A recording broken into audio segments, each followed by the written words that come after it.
Kentridge, the notion of inspiration. Where do ideas come from? How do you happen on things? And I don't know if you know this line of Leonard Cohen, who said that if he knew where inspiration came from, he would go there more often. All I can do is I can find strategies to enable ideas to happen. And I know the one way they don't happen is by trying to write down good ideas. They can happen through this kind of improvisation. They can happen through striding around the room. Pacing. They can come from fortunate pieces of mistranslation or misunderstanding, much more often than from pieces of good, clear reasoning or understanding. Say a little bit more about productive misunderstanding. I love the term, and I think I might use it from now on.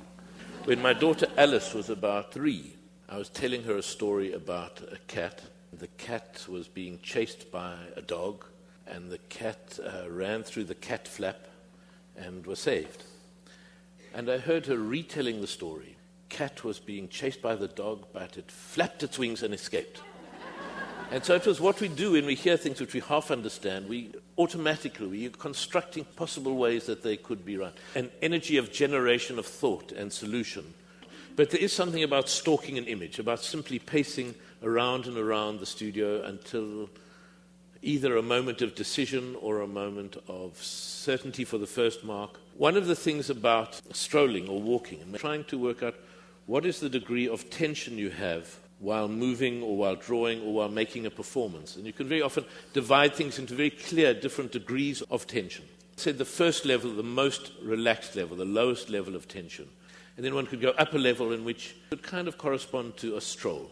And then you get to a 4th degree of tension, which sometimes happens as the drawing is getting closer. And that has to be when there's a kind of an intention, a desire. So you don't simply walk, but you go somewhere because you want to get there. And then a 6th degree of tension would correspond to a kind of passion, when things are really, which would be like commedia dell'arte, where everything is very emphatic and a statement is made, not just because you're interested in it, but because you have to say it. When you're drawing, it has a very strong and clear and gestural mark in it. But it's trying, really, I suppose, to find the grammar of performance. By the grammar of a performance, I mean the difference between having an idea and then seeing how to realize it. So, for example, the production of the nose, which is on at the Met, for those of you who've seen it or will see it, there's a large papier-mâché nose which has to be carried by someone.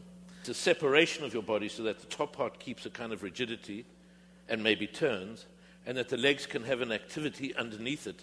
So that's a kind of a grammar of that particular object. So you wouldn't walk similarly, let's say, if you were walking with an ear than if you were walking with a nose? No, I think that's right. And it's quite important, No, because actually. you see, with an ear is a circular object. So there's a sense of a circular movement built into the way an ear might listen. It's the same way when you're drawing a cat, for example. A cat, the principle of a cat is its spine. So a cat is always a line. So you draw any rough line, and you smush around with charcoal around it, and you've got a cat moving. Okay? Whereas a dog is always led by its nose. So you have a single point that's moving, the way a dog sniffs, which is different. So that's a kind of a grammar of animals, if you want to say, for drawing or for performing. And slowness is a virtue for you. You have to work really fast to do something that is slow. Particularly in animation, you understand that the more images you make when you project it, the slower a movement becomes. So if you want a really slow movement, you have to be working at double speed, very fast, very hard, very long. And the longer and faster you work, the gentler and slower the movement becomes. Says one can talk about drawing as taking a line for a walk. And the question I was asking, are we walking the line, or is the line like a dog walking us?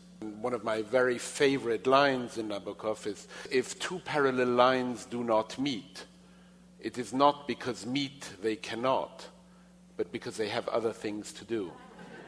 To extend that metaphor, to think of parallel lines as being, if you have to say, one of which is the world as we live it, and the other is the world as we describe it in art.